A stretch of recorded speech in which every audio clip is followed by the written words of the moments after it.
ಅಲ್ಲ ಮದುವೆ ಅನ್ನೋದು ಒಂದು ನಮ್ಮ ಜೀವನದಲ್ಲಿ ಒಂದು ಕಾಲಘಟ್ಟ, ಅದೊಂದು ಆಗ್ಬೇಕಾಗಿತ್ತು. ಅದೇ ತಡವಾಯ್ತು ನೀವು ಹೇಳಿದಾಗೆ. ಬಟ್ ಒಳ್ಳೆ ಹುಡುಗ, ಚೆನ್ನಾಗಿ ಶಾಸ್ತ್ರೋತ್ವಾಗಿ ಮದುವೆ ಆದ್ರು. ಮತ್ತೆ ತುಂಬಾ ಖುಷಿ ಅನ್ನಿಸ್ತು. ಯಾಕಂತಂದ್ರೆ ಆ ಹೆಣ್ಮಗಳು ಬಹಳ ಟ್ಯಾಲೆಂಟೆಡ್, ಬಹಳ ಕಷ್ಟಜೀವಿ, ಮತ್ತೆ ಸಣ್ಣ ಇದರಿಂದ ಬಂದವಳು, ಅಂದ್ರೆ ಜೀವನವನ್ನ ಕಟ್ಕೊಂಡವಳು. ಅಂತ ಹೆಣ್ಮಗಳಿಗೆ ಒಳ್ಳೆ ಗಂಡು ಸಿಗ್ಬೇಕು ಅಂತ ಎಲ್ರಿಗೂ ಆಸೆ ಇತ್ತು. ಆತನ ನೋಡಿದ್ರೆ ಒಳ್ಳೆ ಹುಡುಗ ಅಂತ ಅನ್ನಿಸ್ತಾನೆ. ಅವ್ರ ಜೀವನ ಚೆನ್ನಾಗಿರ್ಲಿ, ಖುಷಿಯಾಗಿರ್ಲಿ, ಆರಾಮಾಗಿರ್ಲಿ ಅಂತ. ಇಲ್ಲಪ್ಪ. ಓಕೆ,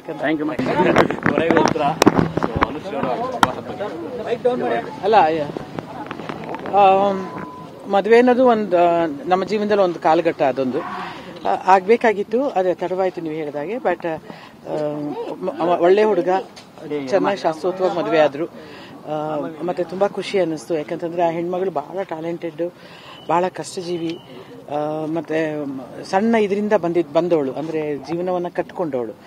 ಅಂತ ಹೆಣ್ಮಗಳಿಗೆ ಒಳ್ಳೆ ಗಂಡು ಸಿಗ್ಬೇಕು ಅಂತ ಎಲ್ರಿಗೂ ಆಸೆ ಇತ್ತು. ಆತನ ನೋಡಿದ್ರೆ ಒಳ್ಳೆ ಹುಡುಗ ಅಂತ ಅನ್ನಿಸ್ತಾನೆ. ಅವ್ರ ಜೀವನ ಚೆನ್ನಾಗಿರ್ಲಿ, ಖುಷಿಯಾಗಿರ್ಲಿ, ಆರಾಮಾಗಿರ್ಲಿ ಅಂತ. ಇಲ್ಲಪ್ಪ. Okay, thank you.